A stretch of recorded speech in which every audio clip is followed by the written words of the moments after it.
Hello बच्चों, राधे राधे। कैसे हो सभी? चलो, तो कल हम लोगों ने बायोलॉजिकल क्लासिफिकेशन का पहला टॉपिक पढ़ा था कि आर.एच. व्हिटेकर का क्लासिफिकेशन किस बेसिस पे था और क्या मतलब उसका कैसे कैसे उन्होंने क्लासीफाई किया, किन पांच में किया था ना क्लासीफाई, 5 किंगडम में, मोनेरा, प्रोटिस्टा, फंजाई, प्लांटी और एनिमेलिया। तो आज हम लोग मोनेरा किंगडम की बात करेंगे। आज पूरा मोनेरा किंगडम इसी बोर्ड पे मैं आपको समझा दूंगा। चलो देखते हैं। तो मोनेरा किंगडम की बात करें तो मोनेरा किंगडम में इन्होंने यूनिसेलुलर प्रोकैरियोटिक ऑर्गेनिज्म रखे। प्रोकैरियोटिक ऑर्गेनिजम्स क्या होते हैं? प्रोकैरियोटिक ऑर्गेनिजम्स मतलब जिनमें प्रिमिटिव न्यूक्लियस पाया जाए। कल मैंने बताया था न्यूक्लियस नहीं, न्यूक्लियर मेम्ब्रेन एब्सेंट होती है इनमें, ठीक। तो वो जो होते हैं वो प्रिमिटिव टाइप ऑफ न्यूक्लियस पजेज करने वाले प्रोकैरियोटिक ऑर्गेनिज्म होते हैं। तो जितने भी प्रोकैरियोटिक ऑर्गेनिजम्स थे यूनिसेलुलर, उनको हमने मोनेरा किंगडम में रखा। हमने क्या, आर.एच. व्हिटेकर साहब ने रखा है। हम तो भैया एक साधन है आपको बताने का ये चीज। चलिए फिर अब बात करते हैं। एनसीईआरटी पहली लाइन क्या लिखती है? Bacteria are the sole member of kingdom Monera. मतलब bacteria are the sole members of kingdom Monera. अब किंगडम मोनेरा का मतलब मोनेरा किंगडम के जो का एकाधिकार जो दे रखा है आर.एच. व्हिटेकर साहब ने, वो किसको दिया है? बैक्टीरिया को दिया, ठीक। Bacteria are almost omnipresent, almost omnipresent, लगभग हर जगह प्रेजेंट है बैक्टीरिया, ठीक। अब जो है बैक्टीरिया की on the basis of shape इन्होंने क्लासिफिकेशन कर रखा है। एनसीईआरटी चार डायग्राम, एक नीचे डायग्राम बनाती है, उसमें बताती है कि हमने बैक्टीरिया को किस तरह से क्लासीफाई किया है। तो कोकस बैक्टीरिया बताया पहले, स्फेरिकल बैक्टीरिया जितने भी होंगे उनको कोकस कहते हैं, माइक्रोकोकस, मोनोकोकस, डिप्लोकोकस वगैरह वगैरह। अब इसके बाद दूसरा जो बात है कि रॉड शेप बैक्टीरिया, तो बैसिलस जितने भी नाम आएगा वो सब रॉड शेप्ड बैक्टीरिया होते हैं। जैसे लैक्टोबैसिलस का नाम तुमने सुना होगा, डिप्लोबैसिलस, स्ट्रेप्टोबैसिलस वगैरह वगैरह, ये सब जो है ये बैसिलस बैक्टीरिया है, राइट। रॉड शेप्ड बैक्टीरिया को बैसिलस बैक्टीरिया कहते हैं। स्पाइरल शेप्ड जो बैक्टीरिया होंगे उनको स्पाइरलम बैक्टीरिया कहते हैं। और विब्रियम मतलब comma shaped bacteria, comma shaped जो बैक्टीरिया होते हैं उनको हम विब्रियम बैक्टीरिया कहते हैं, ठीक। तो ये हो गया भैया on the basis of shape. हमने बैक्टीरिया को किन में डिवाइड किया? कोकस, बैसिलस, स्पाइरलम, विब्रियम, याद रखना, ठीक। अब इसके बाद on the basis of nutrition हमने बैक्टीरिया को दो तरह से डिवाइड किया, ऑटोट्रॉफिक और हेटेरोट्रॉफिक। ये देखिए ऑटोट्रॉफिक और हेटेरोट्रॉफिक। अब ऑटोट्रॉफिक में भी दो तरह के, कीमोसिंथेटिक, और कीमोसिंथेटिक के बाद दूसरे कौन से? फोटोसिंथेटिक। तो कीमोसिंथेटिक जो कि इनऑर्गेनिक मटेरियल से अपना खाना बनाए, और फोटोसिंथेटिक वो जो फोटोसिंथेसिस करके अपना खाना बनाए। अब बात करेंगे हेटेरोट्रॉफिक बैक्टीरिया की। हेटेरोट्रॉफिक बैक्टीरिया दो टाइप के, पैरासिटिक और सैप्रोफिटिक। पैरासिटिक का मतलब जो किसी और दूसरे ऑर्गेनिज्म पे, चाहे प्लांट हो या एनिमल, उनके ऊपर रह करके अपना भोजन उनसे ले रहे हैं, ठीक। और सैप्रोफिटिक का मतलब जो डेड डिकेइंग मैटर से, डेड ऑर्गेनिक मैटर से अपना भोजन ले रहा है, ठीक। तो पैरासिटिक बैक्टीरिया, ये देखो कुछ पैरासिटिक बैक्टीरिया के एग्जाम्पल यहाँ पे लिखे हैं, चलो बाद में बताएंगे। सैप्रोफिटिक बैक्टीरिया जैसे लैक्टोबैसिलस, एसिटोबैक्टर, ये सब जो ऑर्गेनिक सब्सटेंसेस बना रहे हैं ना, ये सभी जो है ये सैप्रोफिटिक बैक्टीरिया में आ रहे हैं, ठीक। आप बात करते हैं on the basis of origin. On the basis of origin हमने बैक्टीरिया को दो टाइप में डिवाइड किया। एनसीईआरटी कह रही है आर्ची बैक्टीरिया और यू बैक्टीरिया। अच्छा, ओरिजिन के का मतलब क्या है? इवोल्यूशनरी रिलेशनशिप के आधार पर। मतलब देखो जब इवोल्यूशन शुरू हुआ तो सबसे पहले जो बैक्टीरिया है वो बैक्टीरिया इस तरह के थे कि वो बहुत हाई टेम्परेचर पे भी अपने आप को सर्वाइव कर सकते थे, और बहुत नमकीन जगहों पे भी रह सकते थे, मतलब खूब नमक ज़्यादा है। अब आजकल के बैक्टीरिया जो हैं वो भैया नहीं रह पाते हैं। आर्ची बैक्टीरिया तो हम लोगों के सबसे पुराने पूर्वज हैं, सबसे पहले आर्ची बैक्टीरिया ही आए। मॉडर्न डे लाइफ में अगर आप देखें जो लोग प्रेजेंट हैं, सबसे पहले आर्ची बैक्टीरिया ही इस धरती पर आए, ठीक। तो इसको बताने से पहले ये देखिए साइंटिस्ट हम बता दें आपको कि जिन्होंने बैक्टीरिया के क्षेत्र में कुछ किया, जैसे एंटोनी वॉन लीवनहुक जो थे, इन्हीं ने लिविंग सेल की भी डिस्कवरी की थी। इन्होंने ही कंपाउंड माइक्रोस्कोप की भी डिस्कवरी की थी जो आजकल हम लोग देखते हैं। अब जो कंपाउंड माइक्रोस्कोप था उस जब इन्होंने डिस्कवरी कर ली तो बारिश का पानी इकट्ठा किया अपने घर के बाहर से, और उसी में देखा तो इनको बैक्टीरिया मिल गया। अब टर्म बैक्टीरिया दिया किसने? एरहेनबर्ग साहब ने टर्म बैक्टीरिया दिया। एरहेनबर्ग साहब थे एक साइंटिस्ट, उन्होंने टर्म बैक्टीरिया दिया। अब बात करते हैं फादर ऑफ बैक्टीरियोलॉजी किसको कहते हैं? रॉबर्ट कोच को कहते हैं हम लोग फादर ऑफ बैक्टीरियोलॉजी, ठीक।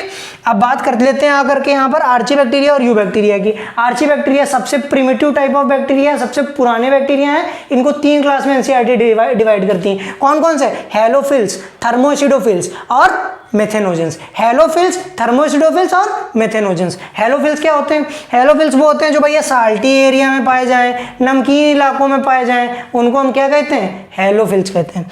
थर्मोएसिडोफिल्स हॉट स्प्रिंग्स में जो पाए जाएं, हॉट स्प्रिंग्स में, खूब गर्म जगहों पर जो रहें, जैसे थर्मस एक्वेटिकस। आगे हम बात करेंगे जब 12th में हम लोग पीसीआर पढ़ेंगे तो थर्मस एक्वेटिकस से हम लोग टैग पॉलीमरेज लेते हैं जो बहुत हाई टेम्परेचर पे विदस्टैंड कर लेता है। ठीक, तो इसलिए थर्मोएसिडोफिल्स जो थे ये बहुत हाई टेम्परेचर में रहने वाले बैक्टीरिया थे, हॉट स्प्रिंग्स में रहते थे अबव 100 डिग्री सेंटीग्रेड। ठीक, मेथेनोजेंस जो हैं ये मार्शी एरिया में रहते हैं। मार्शी एरिया मतलब अरे दलदल वाली भूमि, जैसे सुंदरबन डेल्टा पश्चिम बंगाल, वही वाले।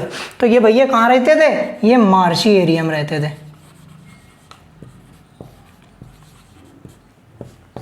ठीक, अब यू बैक्टीरिया की बात करें। यू बैक्टीरिया को हम ट्रू बैक्टीरिया बोलते हैं।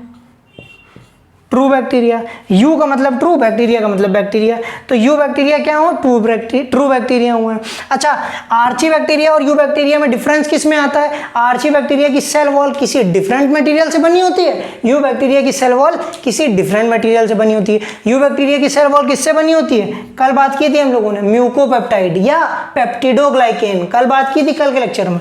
ठीक, अब चलो देखते हैं साइनोबैक्टीरिया जो है, साइनोबैक्टीरिया जो है ब्लू ग्रीन एल्गी, वो भी यू बैक्टीरिया का ही पार्ट है।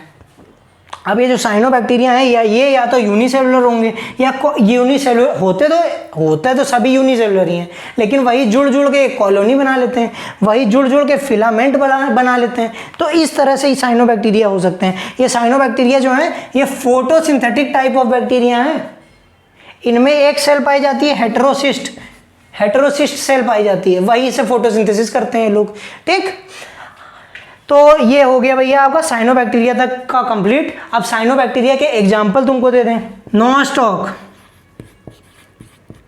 एनाबेना, गाना वो आया था ना, एनाबेना डोप शोप, हाँ तो वो इसी के ऊपर बनाया गया। एनाबेना, नोस्टॉक, ऑसिलेटोरिया, हाँ वही है भैया।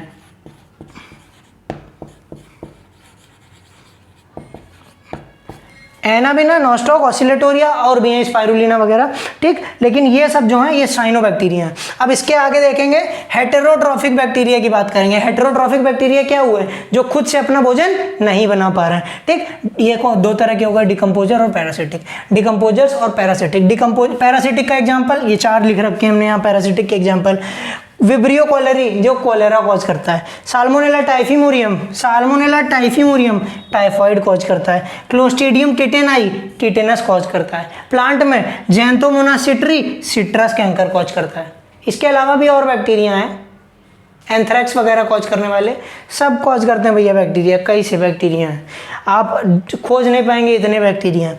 अब इसके बाद बात करेंगे डिकम्पोजर्स की। ठीक, डिकम्पोजर्स को देख लीजिए। इन मेकिंग कर्ड बनाने में कौन बैक्टीरिया यूज हुआ? लैक्टोबैसिलस।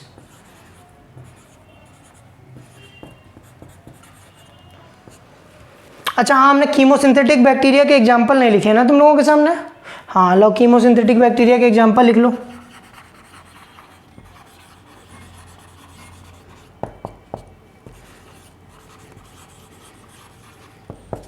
कीमोसिंथेटिक बैक्टीरिया के एग्जाम्पल कौन कौन?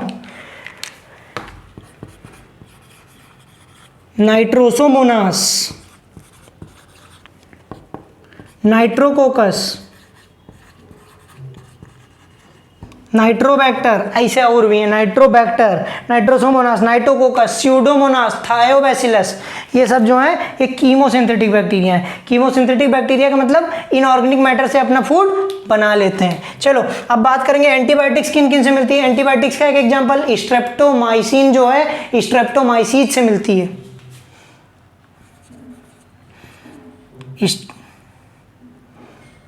स्ट्रेप्टोमाइसीज ग्रेसियस, ये जो है ये हमको स्ट्रेप्टोमाइसिन एक एंटीबायोटिक देता है। नाइट्रोजन फिक्सेशन बचपन से 8वें क्लास से पढ़ते आ रहे हैं, राइजोबियम बैक्टीरिया है।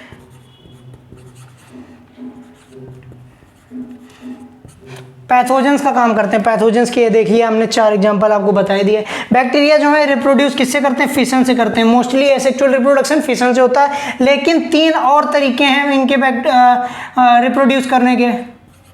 कॉन्जुगेशन, ट्रांसडक्शन,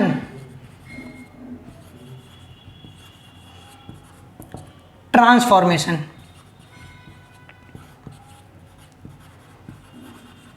ये प्रिमिटिव टाइप का जीन ट्रांसफर मेथड है, ठीक। ये तीनों जीन ट्रांसफर के मेथड है। ट्रांसफॉर्मेशन की डिस्कवरी की थी फ्रेडरिक ग्रिफिथ ने। किसने की थी? फ्रेडरिक ग्रिफिथ ने। ट्रांसडक्शन की जेंडर और लीडरबर्ग, और इनकी लीडरबर्ग और टेटम, ठीक। कंजुगेशन की लीडरबर्ग और टेटम, ठीक। अब बात करेंगे, ये हो गया रिप्रोडक्शन का टाइप, सस्ता वाला रिप्रोडक्शन करते हैं। एक और टॉपिक बचता है तुम्हारा माइकोप्लाज्मा। अब ये माइकोप्लाज्मा क्या है? Smallest organism present on earth is mycoplasma. Cell wall present नहीं है। 4 बातें एनसीईआरटी लिखती, इन्हीं 4 बातों, इसकी डिस्कवरी जो की थी, डिस्कवरी हम बता दे रहे हैं किसने की थी, लेकिन आपके पेपर में नहीं आएगा, ठीक। रोनाल्डो रॉक्स ने की थी इसकी डिस्कवरी। इसको प्लांट किंगडम का जोकर कहते हैं, जोकर ऑफ प्लांट किंगडम बोलते हैं। अब इस ये कंप्लीटली लैक करता है सेल वॉल प्रेजेंट ही नहीं होती। 4 बातें जो यहाँ पे लिखी हैं यही एनसीईआरटी ने लिखी हैं। Completely lack cell wall, smallest living organism, इसके बाद can withstand without oxygen, और इसके बाद पैथोजेनिक इन नेचर, ठीक। यही 4 बातें जो हैं, ये 4 बातें अगर आप पढ़ लेंगे तो इन्हीं 4 बातों से माइकोप्लाज्मा आपका कंप्लीट हो जाएगा। और जो ये इनका भैया स्क्रीनशॉट ले लो। आज के इस टॉपिक में जो हमने बताया है, इससे आपका मोनेरा किंगडम पूरा कंप्लीटली तौर पे खत्म हो गया। अब कल हम बात करेंगे प्रोटिस्टा की, ठीक है। चलिए ठीक है भैया, तो आज के लिए इतना ही। राधे राधे, जय श्री राम।